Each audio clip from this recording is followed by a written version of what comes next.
With yours. Okay, good evening, everybody, and welcome to, I guess, the first year of the new year, which is, please God, going to be a much better year going forward. Tovshin Pei Aleph, looking to a great, bright, amazing future for all of us. Bezrat Hashem. So we're actually Amazing. up to the third parak of Halevavos, Shaar Habitachon, and what we need to look at now is like this. We're going to start looking at the 7 rules we saw last week of how to trust a person. We said we went through 7 steps that if you want to trust any human being, if you want to trust anybody properly, if the more of the steps that this person has, the more you can trust them. And the only way to trust him absolutely is if he has all 7. So now we're going to go through the 7 from another angle, and we'll see how HaKadosh Baruch Hu, it's funny to say Hashem fits the criteria, but really it's exactly the perfect way to trust Hashem if we see the way He or Hashem interacts with us. So that's just mentioned that in the third parak, he actually brings 5 things that are important in order to trust HaKadosh Baruch Hu completely. The first one is the 7 that we saw last week. So we're going to go, this is the first out of 5 that goes through the 7 things. Maybe sounds a lot of numbers and confusing, but really the Chovos Halevavos is written in a very organized way and broken down into chapters. Okay. So the 7 things that we said is definitely all of them are clearly by HaKadosh Baruch Hu. So the first one, Harishon, the first thing that we know Hashem has, no question, HaKadosh Baruch Hu has mercy on a person, on a human being, more than anybody else could. More than anybody will ever have mercy on anybody HaKadosh Baruch Hu does. The Pasuk says that HaKadosh Baruch Hu gives us mercy and He feels bad for us and He has mercy for us. Now we have to understand, we see that much clearly, even in things that sometimes are surprising to us, like the fact that we don't say Halev on the last days of Pesach, because Hashem says, he feels bad for the Mitzrim, although the Mitzrim deserved it and Hashem did it because that's the right thing and that's what the nations needed and the Jews needed in order to survive. However, there's still this aspect that Hashem comes and says, I have Rachmanis.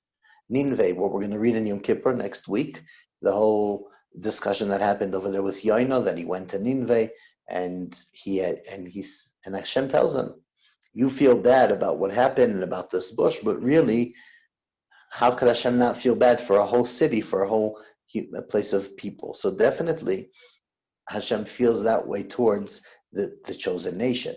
Hashem definitely feels that towards us, that we are from the nation that He promised and are from the people that He said that He'll have mercy on. And we do worship Hashem and connect to Hashem.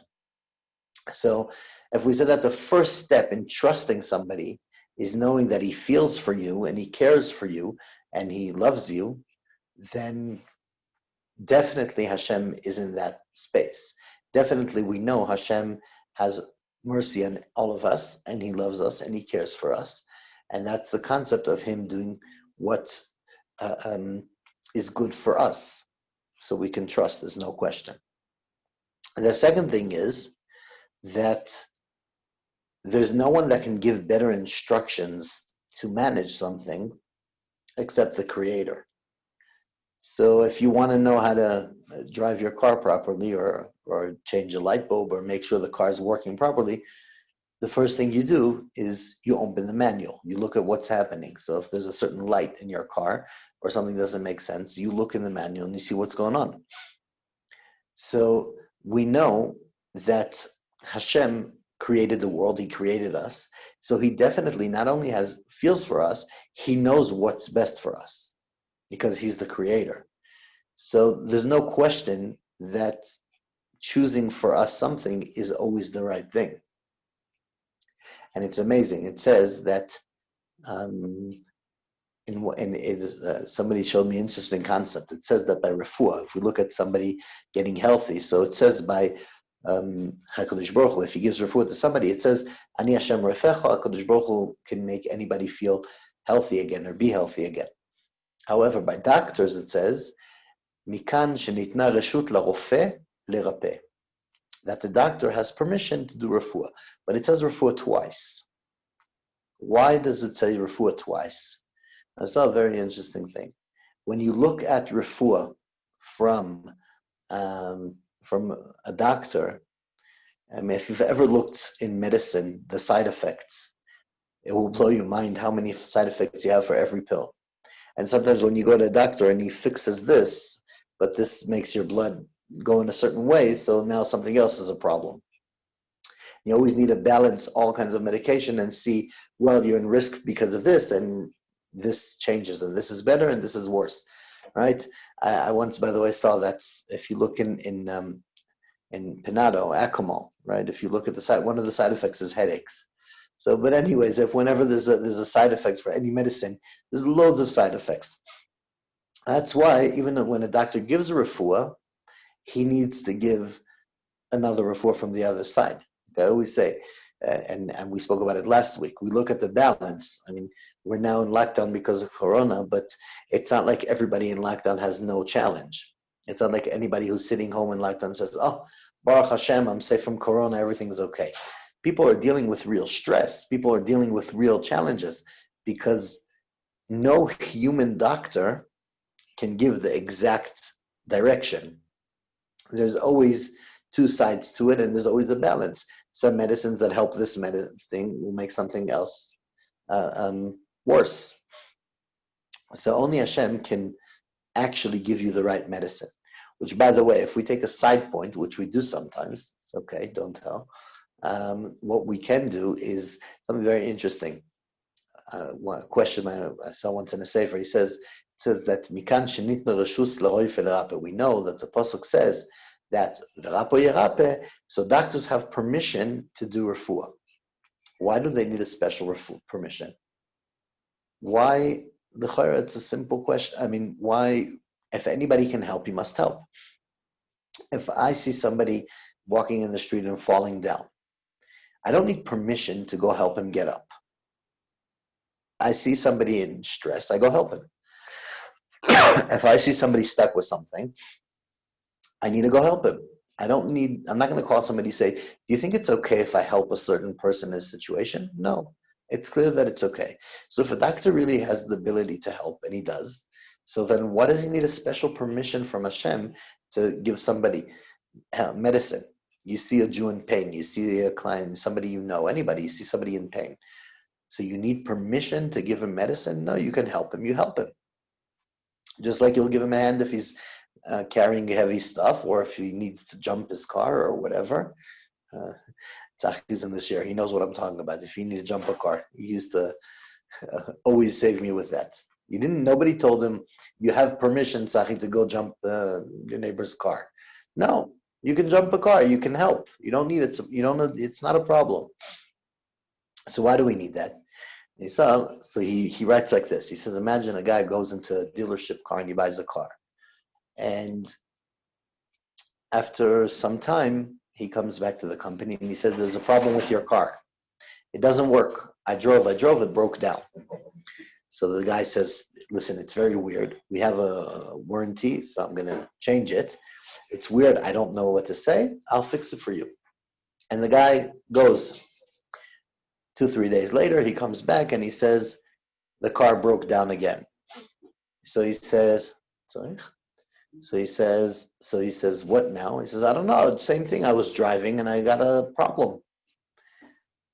After the third time, every few months, the guy comes back with a car that doesn't work anymore. After a few months, the dealership company tells him, okay, what's the story? This model never came back with a problem like yours, and you came back for the fourth time already. So he says, I don't know. I drive. Everything's okay. So the manager tells him, tell me something. Did you see anything weird before there was the car broke down, was there anything that showed anything different? He says, no. He says, was there any lights on the dashboard? He said, yeah, every time there was like a interesting light that lit up, a red light on the dashboard. But it's okay. It's not a big deal. I just turned it off. I know how to pull out the plug, and I turned off the light. So he said, no. He asked him what light. He says, no, what are you doing? That light is not the problem. That light is solving the problem. The light is showing you that there's no more oil in the engine. So put in oil and the light will go out. But this guy, what does he do? He goes, he pulls out the light. The same thing, a different day, the light, the motor's heating, so he turns off that light. So obviously the car get destroyed. So he says in the Sefer, he says exactly that concept. He says, Hashem gives somebody a illness because he's getting a message from Shamayim. So what does he do? He goes to the doctor and he pulls the light out. He says, okay, Hashem wants me to do tshuva about something. I'm going to go to the doctor. He'll give me some medication and I'll be fine. Doesn't make sense. The Torah says, no, it's okay. You're allowed to. You can. It's fine because sometimes the message from Hashem is don't feel good, that a person doesn't feel good and he actually needs to go to the doctor to get the medicine. That's what he needs to do. Right? It doesn't mean that necessarily he needs to ignore the doctor and not get help. But that's why it needs to say directly that you can go get help, because otherwise a person will think, well, I need to figure out what Hashem wants from me. So anyways, it's clear that no one knows what's right for us but Hashem, and no one can solve our problems like Hashem. He knows the balance of everything. And the second, and more than that even, that any profession in this world can fix a situation by redesigning things. They can't create something new, which means if a table's broken, we can fix the table. Or we could take more wood and build a new table. But we can't create wood out of nothing, which means only Hashem has the ability to recreate something. Only Hashem can, what happens, it's amazing. If a person, Chas v'Shalom, gets a cut, and then suddenly the skin grows and the cut closes, no doctor, if you go to a doctor, he can bandage it, he can sew it, but he can't grow new skin. But nature could. Not nature, HaKadosh Baruch Hu. And we see that, number one, Hashem knows exactly how to fix what needs to be fixed, and knows exactly what the balance is for what we need. And to the degree, by the way, which is amazing, that there are many doctors and professionals that could tell you about kids or about adults. If they're craving ice, that means that they have certain things in their blood that's missing. Or if a person wants this kind of food, then his body needs that. So almost like our body knows what foods to eat and what food is healthy for us. Which means HaKadosh Baruch Hu is making it natural for us to do things that nobody could know without maybe testing or checking, but just guessing wouldn't work. And here comes HaKadosh Baruch Hu basically knows exactly what is the right thing for us and exactly what is the best balance. So we see that if the second foundation for trusting someone is making sure that person knows what's good for us, there's no question that HaKadosh Baruch Hu knows what's good for us. And he knows not only, as we said, he knows because he created it and he could create the exact balance, and not like when, as we said, by a doctor, you get a certain medicine, but it'll affect you in a different way. I saw when somebody sent me about a certain person who said that whenever in life, that his grandfather always used to say, whenever in life one door closes, a different one opens. And he writes, my grandfather was a great man and a horrible carpenter. But anyways, the concept is that we see clearly that only Hashem could create the exact balance. Number one. Number two, he can create something new. And number three, he knows also the long term. And this is something that's very important. Many times we think about something that's good, But what comes up is that the doctor will say, well, we don't know what the long-term effects are, right? Especially we're talking about COVID now, what the medications are going to be. A big thing that keeps on coming up is what's the long-term effects? Well, I was just on the phone 20 minutes ago, finished with somebody, and we're discussing a certain medicine. And the big question was, the psychiatrist says they don't know what the long-term effects here. When HaKadosh Baruch Hu gives you a result or something, there's no long-term, short-term, there's no concept of not knowing what it would lead to. And that's something we can never get from human. We never know what happens today that's going to affect us later on. We never know what the end result of now would lead to.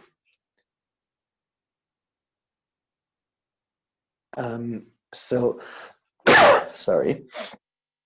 And and it's fascinating, by the way, when I speak to people, they tell me how things that in their own personal life they thought 5 years ago, 10 years ago were a disaster, they can look back now and see that that was exactly their pickup turn. That was their good point in life. Things that we think are worse, because we don't know how to measure things on the long term. We don't even know what the world will look like in a year, in 2 years. I remember saying that to people a year ago, and I don't know if people believe me as much as people believe me today. When we say we don't know what the world will look like in a few months or in a year. Definitely last year, none of us knew what the world is going to look like in 1 year. We don't know. So there's no way to measure something in the long term. So if you go speak to somebody and you trust him, that's only if he could give you a measurement of what's going to be in the short term. There's no question about it that he's not going to be able to give you a measurement on the long term. So that's one thing. Now, the next thing that we see here, that if we talk about, if you want to rely on somebody, the third thing is that he's strong. Because you're not going to rely on someone that knows what's right and he feels for you, but he can't actually deliver what he wants to. Nobody's stronger than Hashem. והשלישי, כי הבורא יזרוע חזק מכל חזק, he's the strongest. ודברו נגזר מכל דבר. Whatever he says should happen will happen. There's nothing that could stop Hashem in any way. And nobody can contradict him. And nobody can force him otherwise. Which means that if you trust Hashem and Hashem is doing the right thing for you, then nothing can stop him from doing the right thing. There's no way. I mean, if you trust a human being, anybody, maybe they want to do something and somebody stops them from doing it. Nobody can stop Hashem. So if it's coming from Hashem, then it's his decision of what's the right thing. I'm just going through it a bit quick because we went over it last week already from the other angle. Rabbi, that HaKadosh Baruch Hu is watching us on every moment. He does not ignore us in any situation. HaKadosh Baruch Hu, there's no way that HaKadosh Baruch Hu is not monitoring us consistently what's the right thing for us and what we need for to happen. Famous story that I'm sure you have all heard about, one of the big rabbis who was once walking with his talmidim in the street and a wind came and a leaf fell off a tree and landed on the ground. And he told his talmidim, there's no way that leaf fell off if not for Hashem having a specific reason for it. And one of the talmidim walked over and he picked up the leaf and he saw that there was a worm under it, which means it was a very hot day and there was a worm that was suffering from the heat, and that leaf fell off the tree exactly on the worm to make sure that the worm is not suffering, which means that everything is monitored. Everything is monitored. HaKadosh Baruch Hu feeds all the animals, all the human beings, and if we think about it like this, we're not less than animals, right? We're much more, but definitely not less. So if HaKadosh Baruch Hu makes sure that animals have their food, they live in nature, they have their food, they're not starving to death, the birds are flying around, they're finding food, there's no reason that we would think that Hashem wouldn't treat us the same. There's no reason to think that just because maybe we think we're more clever and we think that we can look after ourselves to a certain degree, that Hashem is not looking after us. But He's looking after us, all of us. If we're looking at ants, some creatures are so small. And yes, we're also very small compared to other creatures and to other creations and other parts of creation of everything. But Hashem is looking at all of it. So if you trust somebody, actually, any human being you trust, he may not notice something. He may miss something. Even if he's looking out the window to watch, he could look the other way at the right time or the wrong time. He could blink. He could miss something, not notice something. Right? We, as good as we want to be, sometimes people speak to us and we just passes by our ears. We didn't even hear, or we're trying to look at something and we miss a certain detail. We don't always see anything. And like the guy said, I was sitting in my room and suddenly my wife comes in and says, "Are you even listening to what I'm saying?" And he says, "Oh, that's a weird way to start a conversation." But we see that there's no question that we can miss something. What we didn't notice, we didn't see, we didn't. HaKadosh Baruch Hu is looking and He's monitoring everything, every second, every moment. So if you would trust anybody, I mean, Hashem is the one. Next thing, nobody can damage you or hurt you if he didn't get permission from Hashem. There's no human being that can hurt you. No person can hurt you. No animal can hurt you if Hashem doesn't allow it to. I saw an interesting sefer that he writes about a pandemic. I just saw it a week ago, 2 weeks ago, I don't remember. And he writes about how pandemics work. It's a sefer that was written over 500 years ago. And he writes that in a pandemic, he writes about how it affects people. And he says that nobody can get hurt if it wasn't written in Rosh Hashanah that they'll get hurt. However, he says there are people that are going to get hurt in the pandemic no matter how much they hide. It won't help them, which we see. We definitely see people that were quarantined the whole time and nothing helped. They got it. He says there are people that are strong enough that even if they are exposed, nothing will happen to them. He says, but there are people that HaKadosh Baruch Hu writes down on Rosh Hashanah that if they expose themselves to the pandemic, they'll get hurt. And if not, not. Because they are people that naturally their bodies can't handle it. Naturally, they're in danger. So if they do something that is against the doctors, if they do something stupid, then they can get affected. But it was already written in Rosh Hashanah that this is what will happen to them because they will expose themselves to the pandemic. I'm not going to go into all the details of how he explains, but he explains it's a very long part over there. But the concept is that there are many levels of danger and many people of how people have to be careful. But bottom line is that even if somebody gets hurt by a pandemic because he wasn't careful and he took a risk and he damaged himself, that itself was also written on the Rosh Hashanah before. Which means that HaKadosh Baruch Hu knows everything and He sees every detail. And nothing can hurt a person without HaKadosh Baruch Hu. A person can't gain and can't achieve anything if he's not supposed to. Only if a person is going to. If a person deserves something, he's going to. There was an interesting concept, story I saw once. There was a guy who was learning in yeshiva. I'm talking about a story in the days of the Rashash. We're looking at a bit over 100 years ago in Yerushalayim. There was this young bachur who came from a very challenging background. His father passed away when he was very young. His mother, the Almana, tried her best, but she didn't manage financially. They had a few kids. He was the only boy. There were a few sisters. They had literally nothing. But when I say nothing today, I don't mean like nothing our days. When we have nothing, it means I hear from people how terrible we're doing, and they're so poor. They only have a part-time maid, and like their car is almost 10 years old, and all these tragic things. I'm not talking about that. I'm literally nothing. But he was very strong about his learning, and he was very strong about what he was doing. And every day when he was going to yeshiva, he used to pass next to the house of a young widow who her husband passed away when she, like 2-3 years after the marriage, and she was living alone with a little daughter. But she was very rich.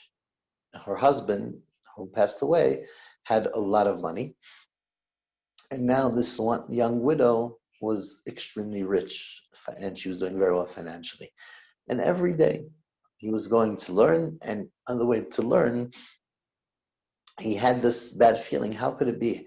It's unfair, the world, that our family is struggling like crazy, and then I have so many younger siblings, and I have no future, and my family has no future, and we don't have any money. And this lady, she's so blessed. She doesn't have a husband. She doesn't need so much money. She's extremely rich. She doesn't need half the money she has. How is it fair? And one day, on the day he was walking back from yeshiva late at night, and he couldn't control himself, and he broke into her house, and he decided to rob the place. And he is in the middle of the night, he's stealing all, going through her treasures, through her stuff, and he's taking all the stuff. And as he's gathering the money, he says to himself, whoa, whoa, whoa, whoa, 1 second, 1 second. Suddenly, Sefer Hineni B'Yodcha, he writes it about this. He said to himself, 1 second, I'm stupid. If Hashem thinks I should get this money, I will. If Hashem thinks I don't, I won't. How stupid can I be to steal it? He said, it doesn't make sense that I would steal this money. No interest. He put everything back in place, said, I'm sorry, and left.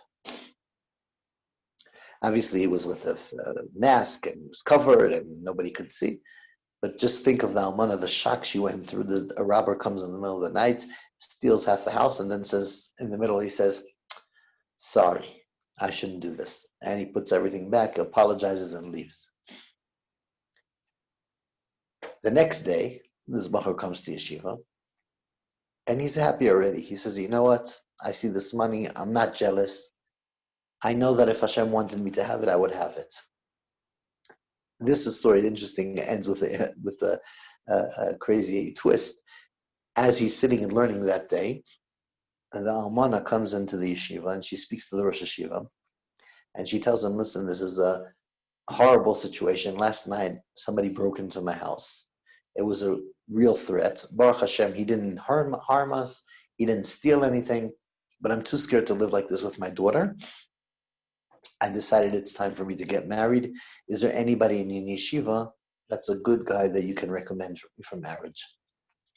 And obviously the Rosh Yeshiva said, yeah, no question about it. And based on her character, he chose this Bachar that was actually the robber the night before to go out with her.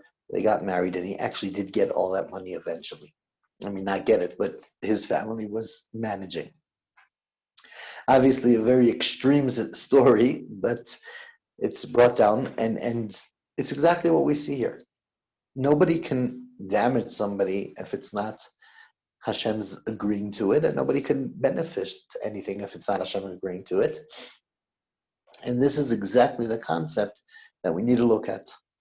That we need to realize that if we trust anybody, it's only Hashem, because only He can control and make sure we won't get damaged or we will get benefits.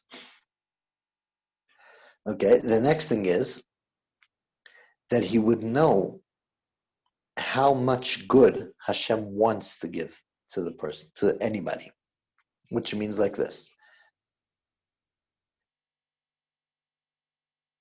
When a person, as we said, we need to look at the consistency. We said that if you're trusting somebody for long term, the longer you're trusting them, the more you realize you can rely on them. Just 1 second.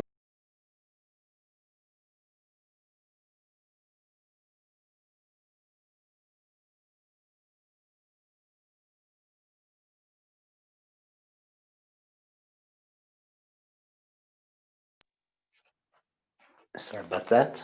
So we see that if you want to trust somebody properly, the more you can trust them, the longer time that you've been trusting them, the more faith you have in them. Now, if we look at Hashem, Hashem has been monitoring us from the beginning.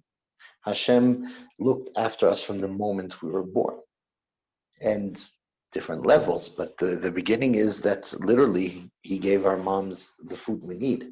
He gave our parents what we need.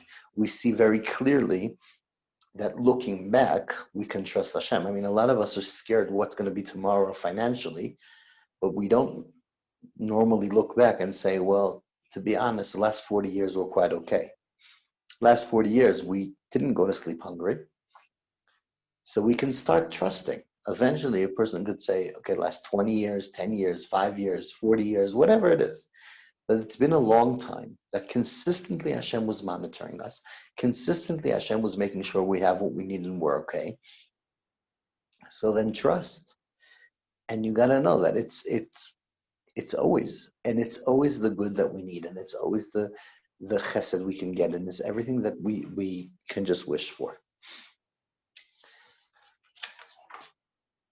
Okay, and the last thing is that he says that to trust somebody, if you are completely in his hands, then you trust. If you remember last week we spoke about the concept with the snipling going down with the rope, right? If there's nothing to hold on to, you trust much more what you have. If a person is completely relying only on his parents, if a child lives at home and he knows everything he has comes from his parents, he can trust much more. If a person knows that he can trust Hashem and he feels that he can trust Hashem, then he will get the benefit of the calmness. And the more you realize that everything is in Hashem's hands, not only what you'll get and how much you'll get, but also when you'll get. There's a very big element of when a person gets something. And we've seen many times that you can't believe it. I just made it. How many times we've heard this? I've just made it. It worked out amazingly. I got there and I thought it's going to be a problem, and then it worked out. And all these things that are, I can tell you this morning. This morning I got a phone call from last night, late at night, from one of the shuls, and the guy asked me if I'm willing to come daven by them because they don't have somebody to daven for the Omer. If I'm willing, I said fine. In the beginning, I didn't understand. I first said, would you come? And I said, yes. And then I called him back and said, how many do you need for a minyan? Maybe my son. And he said, no, I don't need a minyan. I need you to be the chazan. That's what you agreed to. I said, oh, okay, I guess that's what I agreed to. But anyways, I was on the way there this morning. And exactly this. I was sitting in the car. We were starting to drive towards shul, and I didn't want to be late. And it was kind of pushing it. And my wife tells me, she says, no, don't worry. If there's nothing to stress, because if Hashem wants us to be in time, he'll just make all the lights green. And we won't have to wait in any, corners of the streets or whatever. And we'll get there in time. And if not, it won't help. And that's actually what happened. Every traffic light we got to, every robot turned green that second. And small things, but it's a reality that if somebody realizes that, and I was there in time, that Hashem decides the timing of everything. And the timing is as much important in a very clear way. The timing is as much as important as what we get. Getting a whole package of a sorghum after Sukkot is not that beneficial. It's a lot about how.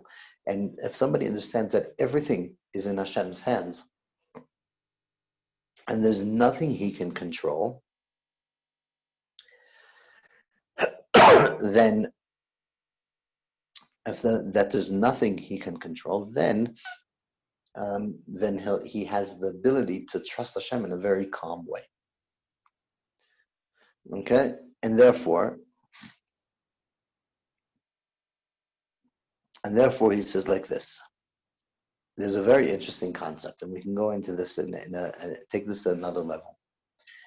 When we talk about the concept of having the power, and Hashem is the one who decides us when we'll get everything, many times the ability is already there. Hashem is just keeping it for the right timing. And for instance, like this, he says, as an example, right? Let's say somebody, what's it called? Sorry. Okay, let's say a person is planting something, right? You have a fruit, you plant it in the ground, and it's going to grow into a tree. Now, when you plant it, this seed that you have, let's say a seed, whatever, this seed that you have in your hand, it's very limited to one seed. If I don't think anybody that I'd give them a seed of wheat can say, oh, I'm not going to be hungry today, Baruch Hashem, I have a seed of wheat. There's no question that it won't support us. But this one thing can grow into a whole thing of wheat, and then those pieces will be planted again and grow again, and eventually a tremendous strength and a tremendous amount can come out of this one seed. Now, the power of the growth is in the seed. Yes, we don't see it. Yes, we don't have it, but the power is in there already. There are many things that we don't realize, but that we do have already the power. We just need to get to the right time and to the right concept in order to achieve it, in order to get it. So there's a process that we'll have to go through, and there's a time that we will need. And as we see in growing things, that they need to go in the ground, that they need to regrow, and they need to go through this process of getting destroyed and then rebuilding, which is something we're not going to manage necessarily today because we're running out of time. But this is a very amazing concept, and maybe I won't continue with what I started with about the growing. I'll just take this touch. I think it's more important for right now, and I'll just say this concept. One of the amazing things we see is that Hashem created a nature that challenges is part of what we need in order to achieve, which we can't achieve without challenges. Sometimes we think the other way around. And Rav Steinman always used to say that if you would ask somebody, if you want to write a book or do a project, get inspired, where do you need to do it? So if you can go to a quiet chalet with no disturbance, nothing around, nobody can bother you, then you'll feel very confident that you can achieve your goals then. However, he says something fascinating. If you would have to draw that place, what would it be? Switzerland, probably. Says Rosh Teman, who grew up in Switzerland, he lived there for quite a few years. He says, take the amount of Nobel Prizes coming out of Switzerland, the amount of artists, the amount of successful musicians, actors, whatever, you'll see that it's extremely a minority, small, if at all, to the countries that went through struggles, which means we see that actually the struggle is what makes us stronger and gives us the power. We see that the biggest leaders in the world throughout history were leaders that were foreigners to their country, or had a certain disability, or very short, or were different, or sometimes the challenge is what forces us to succeed. Just like when something grows, you don't put a seed in the ground and it grows. It first rots and then it grows. I think maybe we should go into it deeper, why challenges is a foundation for our success. But maybe we'll do that next week if I remember. But however, there's no question about it that a challenge is a foundation for success. If a person is not challenged, his success won't be into that level. We see it in many different places. I mean, you look at businesses, and people say, what is it? I remember speaking once with a businessman, tried to get him in touch with somebody else. And the first question, yes, what is the answer to what the market needs? What is your answer to people's problem in your business? Which means challenges is what's creating the success. Challenges is what's creating the achievement. The famous story in Israel about a guy who um, was actually, without going into that, Rabbi David would, oh wow. Ryan, do we have 3 minutes to end off? Sure. Okay. So just, I'll end with that. I'll say, I read about a certain guy in Eretz Yisrael who was living in Morocco before he came. And it was at the time in Morocco when all the Moroccans were making Aliyah, all the Jews leaving and going to live in Israel. And they all went to speak with Halevavos. He was the rabbi, he was the chief rabbi there, the biggest rav there. The Baba Sali's father. And about doing Aliyah. And he said, yeah, definitely do it. So he says, I can't, 1 second, I think I'm on mute. Oh, it is working. He says, I can't go and I can't do Aliyah because I'm not going to be able to work there. I'm not going to be able to have Parnasa. He says, what do you mean? He says, well, I don't know how to read and write. And how am I going to ever get a job? So Rav Buchatzah tells him, don't worry. You can't read and write. That's what Hashem thinks you need as a quality. So that's the quality that will give you a job. Didn't know what that means, but okay, he made Aliyah, and the first year was okay. You get money from the government, you can manage. Second year, and eventually he's running out. One day he's sitting at home and he says, okay, I'm running out of finance. I don't know what to do. That day his son comes home and he tells him, Abba, I have an interesting job for you. His son was working for the Israeli army in the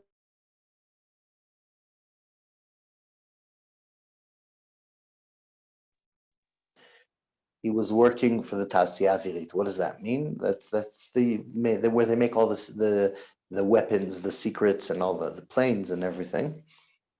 And he tells him, listen, we have a problem at work. The offices are a complete mess, and we need somebody to sort it out, clean, organize. But everything is a top secret. So my commander today was very upset. So I told him, I have a father who's a great guy, very organized, but he doesn't know how to read and write. So if you would let him come work in the office, all the secrets will be protected, and that will be great. So are you interested? He said, I'm interested. He goes down there. For a few days, they interviewed him. They checked from many directions and interrogations that he can't read, and they came to the conclusion he really can't read. So he started, and they gave him a job. And for many years he worked there, and it was exactly that what he thought was his biggest obstacle was exactly the solution that Hashem has saved for him. But the interesting thing is when he reached 65, he retired. They gave him a lot of money, and he was okay. He came home and he says, "No, can't be. Buchatzah promised that I'm gonna be an old man and work for until I'm old. It doesn't make sense." So he went to the Baba Sali and he said, how could it be? And he tells him, don't worry, you worked and you're still living off it. But you know what? If he said, if he said, don't worry. A week later, they call him back. They said, listen, we know, but we're going crazy. The offices are falling apart, and we can't find anybody that can't write and read. We can't find anybody that can't read at all. And we need you. And they paid him a big amount of money to go back, and he worked there way into his 80s. Which means we see that sometimes the obstacle, which is a bit different to what we said, that sometimes the obstacle is the condition for growth, but sometimes the obstacle is simply just the solution as well. And only Hashem that knows the bigger picture can actually be making the right decision for us, and that's what by trusting we can have a much easier, calmer life. I'm just going to end off with saying next week obviously is Yom Kippur, which is the day of Rachamim, the day of mercy. we've passed Yom Adin, and hopefully Yom Kippur will be an amazing day of rachamim for all of us, and we will all get a great ksiva v'chasima tova. And I guess we will be talking again, learning again, not on Yom Kippur, obviously, but the week after, Be'ez Hashem. Thank you, everybody, and hope we all go through these days in the best way possible. Have a good night. Thank you. And to you. Shkoyach, Gmar Chatima Tova, Leil Tov. Rabbi, Yes. Rabbi, can I ask you a question Yes, definitely. about this virus? We say so many people died, but wouldn't they have died anyway?